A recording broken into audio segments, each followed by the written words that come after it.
credits are by far the most valuable resource in World of Tanks Blitz. You want to get a new tier 10? Well, you do need free experience. That is very, very true. But once you've researched that tank, well, you need credits to buy it. Let's say it's a tier 10 like the 60 TP. So you need 6.2 million credits and you have your hands on the vehicle. Then, after you've purchased it, you need to put consumables on it, which cost credits. Same for provisions, same for the ammunition loadout. And then you need to fully equip the vehicle, which is going to cost you around another 4 to 5 million credits. Yeah, quite a bit there. The issue with credits is earning them is not always the easiest venture. And when you get a brand new tier 10 tank, I mean, you always want to try it out, even after you've got your 75% crew, which, by the way, costs credits. So yeah, almost everything in the game runs on credits. Sure, gold is very helpful, and so is experience, and so is premium account, but most of the time you're using premium account and gold to either get a premium tank to earn credits, or you're using premium account to earn extra credits in general.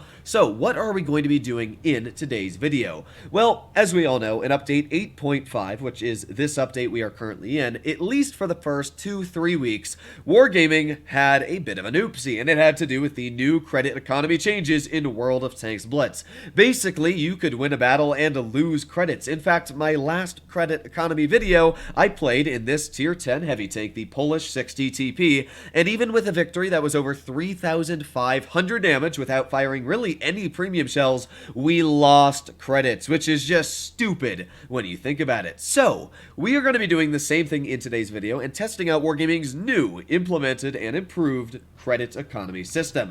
Now, if we make our way over to Illustrator here, we can read what they have done. Hi, tankers. Thank you for your feedback on the new credit economy changes. We analyzed your opinions and gathered initial statistics. Here's our action plan for the next week. So the credit coefficient of 30 plus researchable tier 8 to tier 10 vehicles will be increased. According to our stats, these vehicles' credit income is way too low, especially when you use consumables and provisions. We will make adjustments to these tanks accordingly. That's very good. I'm hoping that the 60 TP was one of those 30 vehicles. Same for vehicles like the WZ-113 and really any tank that takes advantage of the super speed boost consumables or even provisions, because, I mean, they cost a lot of credits. Then we have extra credits for mastery badges, which is great. This is a way to earn extra bonus credits. We'll break into that in just a moment. We have extra credits for high caliber medal, and as well the amount of credits you receive for a top gun medal will be slightly decreased, which kind of doesn't make sense. But these here are all of the awards now for credits. So if you get a first class, and these three here did not exist before, it was just the mastery, but now if you get a first class in a tier 10, you get 30,000 credits. If you get a second class, it is 10,000. And if you get a third, it's 5,000. Now, getting a third class means that you perform better than 50% of the players in Blitz in your battle. And realistically, that's not very hard to do. I mean, if you're in a tier 10, all you gotta do is earn 2,500 damage, and you're gonna be getting at least a third class, and maybe even a second class if you're pretty lucky. That'd be a nice 10,000 credits to at least balance some of the books you've spent on your consumables and provisions. If you manage to do 3,000, 4,000 damage, you're easily getting 40, 30,000 credits. Sorry, not 40. But yeah, not too bad. That is something that is going to be very helpful for players that aren't always pulling out mastery badges. These three here are going to make it so that you are breaking even a heck of a lot more. We have obviously the Top Gun, which is giving you 40,000 credits. This is if you kill 4 or more vehicles out there in the battlefield. And then we've got High Caliber. Now, High Caliber is a bit of a tricky one. Basically, the way it works is you have to deal more than 35% of the damage on the enemy team that is dealt, and you have to be the highest damage dealing player on your team. So in a tier 10 battle, you gotta deal like 4,000, 5,000 damage, and you'll get your hands on a high caliber. But ooh, that is a really tricky medal. Thankfully, if you do manage to get it, you'll be sitting at 5,000 credits, so pretty tasty. And finally, we got the Kalabanovs, which is 100,000 credits, same for the Mastery Ace Tanker, but both of those are extremely hard to get your hands on, so don't bet on getting them. So let's get into a battle. Obviously, that's just a lot of talk. We need to see how the actual credit earnings have changed. Now, it does not matter to me if we lose or win this game, because if we lose and end up, going negative 40,000 credits, then it's going to be pretty good proof to say that, yeah, the credits really are not changing all too much. However, at the same time, if we win this battle and we don't lose credits, then I'm not going to complain much. But one thing I am going to break into is premium account. We're going to see how many credits we would have lost without our premium account activated to see just exactly how much much you really need premium account in World of Tanks Blitz. So the enemy team, they have an IS-4, an IS-7, and an M6 Yo, plus an E5. Wow, 4 heavy tanks on their team. And what do I get? I get 2 Yos of EK90 and me in the 60 TP. Alright, we do get 2 tank destroyers while they only get 1, which means they get 2 mobile tanks while I only get 1. Kind of an unfair trade there, as mobility is way more important than me having a 183 that's probably going to do little to nothing. But, oh well, I guess that's just my luck in Blitz. So I'm just gonna chill here. We got the E5 off to the side. Actually, you know what? That E5 is getting absolutely dunked, and I'm gonna try and get a shell, and there you go. 597 hit points off into that guy. I don't know if he was aiming at me or the M6 Yo, but what I can tell you is it did not go well for him, whatever the plan was. Now, we got the IS-7 off to the side, and thankfully, we've got very good armor, so we were able to bounce that shot. We have the FE-4202 off to the side over here. There's the M6 Yo. Honestly, I have no clue what the enemy team is doing. This is weird. That's all I'm going to say. It is very, very weird. So we got the enemy FE-4202 pushing up through the little middle area over here. Let's get a nice shot in his tank. There you go. Nice 599 taken off. And obviously, I don't want to lose more hit points, so let's reverse before he's able to get a second penetration in. There you go. And we are back into cover. So with that, we have gotten 2 shells out already, 1,200 hit points of damage dealt, and we're pretty healthy. I mean, we've only lost about 600 hit points, and we've dealt double that in damage. So that FE-4202, he is booking it, and, well, ooh, he's going to be booking it with an extra 600 damage on his pallet, because, yeah, that's going to hurt quite a bit. Now, obviously, in this game, I'm going to try and not shoot that many premium shells, because premium shells are going to eat into our credits. But if I do have to, obviously we can just shove that into the old calculations and we should be quite fine on the numbers. So we got an IS-7 off to the side, the FE-4202 is off in the rear. I would really like to get a shell into that FE, but it's going to be a bit tricky snapping one in because, as we know, the 60 TP is not really known as an accurate vehicle by any means. So that is a big disadvantage for this tank. What I'm going to do is I'm going to push all the way off to the side. That way, we should be able to use our haul-down capabilities. Maybe get a nice shot into the side of this guy. We also got the Yo over here, which I'm actually going to plop on my tungsten for. And boom! There you go. Nice 737 damage tap into that player. I obviously wanted to make sure that that Yo was hurt. And that way, well, at least he would have a much harder time dealing with this side of my tank. So here we go, 3, 2, 1. We've got another shell ready. Make sure I am using my tungsten. Oh yeah, there you go. Nice 613 tap into that IS-7. And with that, I mean, we're doing pretty good this game. It'll be a nice victory, and this will be a perfect battle to showcase just how the credit earnings should be. So we got a couple seconds left before we have our shells ready to rumble. We got an IS-4 right here, and let's get a nice tap in his tank, 582. And with that, we're sitting at 3,700 damage dealt. Let's keep on reloading. We got the IS-7 here still. I don't even know where the enemy FE-4202 went, but hopefully this Yo is going to get some nice shells out. Maybe I can even give this IS-7 a bit of a love tap, but there you go. Oh! Ooh, that was a bit of a rip on my part there. That's a missed shell, but hey, shells do not cost any credits now that they have changed the earning system. So it looks like this IS-4 is just being completely slapped by every face of the earth. So let's get a shell in ourselves for a nice 476 damage. And with that, there's only one tank left, which is an AFK Sheridan. So most chances are we're not going to be able to get this AFK Sheridan taken out. But we are, most likely. I mean, we did 4,000 damage this game. So we are probably going to be getting a second class this battle, which, as we saw, is going to be an extra 10,000 credits. So we're going to see just exactly what we get for credits in this game. Now, one thing a lot of people don't know, which I do want to point out, is when you use your provisions and consumables again in a battle, well, maybe not provisions because you can't really use them again, but if you're in a game and you use your consumables, let's say I use my tungsten shells once, if I use it again, it's actually not going to cost me any more credits than it did the first time. It's just going to be free after that, which is something that's nice. Imagine if every time you had to repair your tank, it cost an extra 5,000 credits for the multi-use.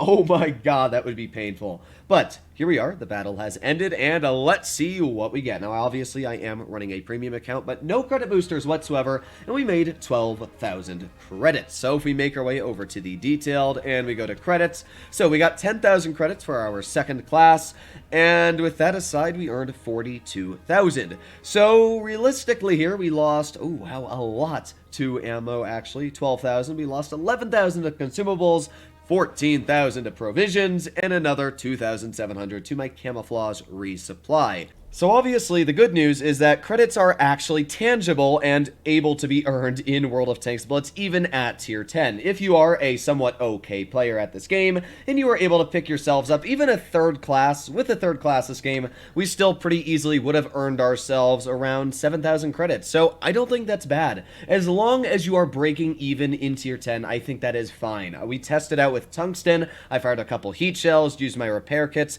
This was a pretty good example of a super expensive tank that before normally would not earn credits at all, and now we are actually earning credits. If we actually make our way back to my original video here, this was the game I had played in my E5 testing how the credits worked. It was a 3,149 damage game, and we lost 9,000 credits. I mean, that is absolutely horrific, as you can see. The issue was, with a premium account, we made 29,000, and that was it. My tank cost 21,000 to repair on the consumables, and 17,000 to repair on the provisions. So if we compare that to what is the 60 TP here, you can see that we did earn a lot more credits, about 10,000 more credits just alone on with premium. So I think Wargaming did increase the overall profitability of tier 10s maybe by 10 or 15%, which is nice. And then with that special award, it was able to give me just that little bit of boost to make even a pretty nice profit. That's one really nice thing now about tier 10 is I think that Wargaming finally hit the sweet spot where after fixing what was wrong with the credit coefficient,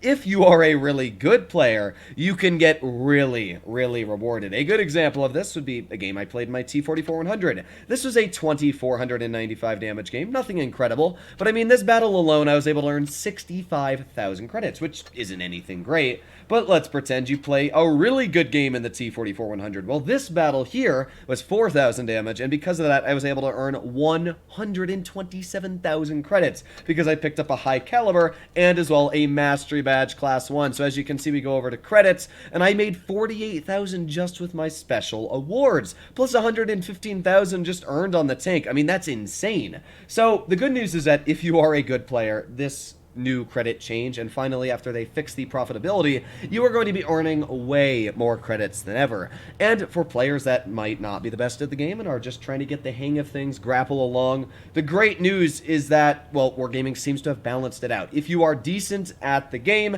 you will make a lot of credits, and if you're average at the game, you should break even, and if you get better at the game, it'll give you motivation to do better because you'll make more money and get more of a bigger payout. I mean, that makes sense, right? So I'm actually not going to complain about the credit system. Compared to my last video, this is a heck of a lot better. Now, the final thing I did actually want to bring up had to do with premium account, because obviously when you are running premium, you get quite a big boost. You can see here we actually earned about 20,000 more credits with premium on than without. And what that means is if I actually go to credits here, it shows you if I wasn't running premium, I would have lost 2,107 credits. Yeah, that's a bit of a shame, isn't it? So that's one thing that still kind of sucks, and that's even with the special award. So you do need to be running premium account to make sure you are breaking even. But what I can say in defense for anybody that would try and argue that this is pay to win is that every battle pass, even if you are free to play, Wargaming gives away days of premium. I mean, the first day of the battle pass is literally a free day of premium, so it's very easy to get your hands on, and you get it. Not to mention, Wargaming always has events going on every month or so that gives you ways to get premium. If you take part in clan events, you get days of premium and even daily missions, so it's really not that hard to get your hands on anymore, and yeah, I mean, I'm not going to complain with how Wargaming has fixed the credit coefficients. Now, is there work needed to be done? Yeah, I think it needs to be ironed out a little bit more. I think that average players should still get some sort of bonus credits, or maybe just they need to increase the credit earnings maybe by another 10%. I think that would make it just that little bit nicer so non-premium account players at least break even if they are free to play and they don't have the most time in the world, which is definitely understandable. But this is my personal take on the credits. I think it's good right now, and it rewards really good players, which is great, and it rewards you for doing well, making you want to do well in the future and learn more about the game. And if you don't care, well, then you're not going to be earning as many credits and you're not going to be able to grind down lines faster. So hopefully you enjoyed today's video. Let me know what you guys think about these changes in the comments down below. But I am very happy Wargaming was able to actually change these credit fixes and, problems. A lot of people were yelling at Wargaming for not making this a quick change. I mean, it was only about 3 weeks after it originally happened, which is, in my opinion, pretty freaking quick when you think about it. Wargaming not only had to gather all the statistics to see what was wrong, what was causing credits to be lost, but then they had to come up with a new algorithm to fix that, a solution, and as well make it work. So I give them credit. They fixed it, and it seems like everything's working well. So we're going to see. Obviously, in that post, it also said, if you go take a look in the World of Tanks Blitz official Discord, it also said that more medals might be added in the future, which is cool. So maybe they will add more. Maybe we'll get a Faden's medal or something. But for now, this is what we have. Hopefully you enjoyed today's video, and I'll be seeing you in the next one. Bye-bye.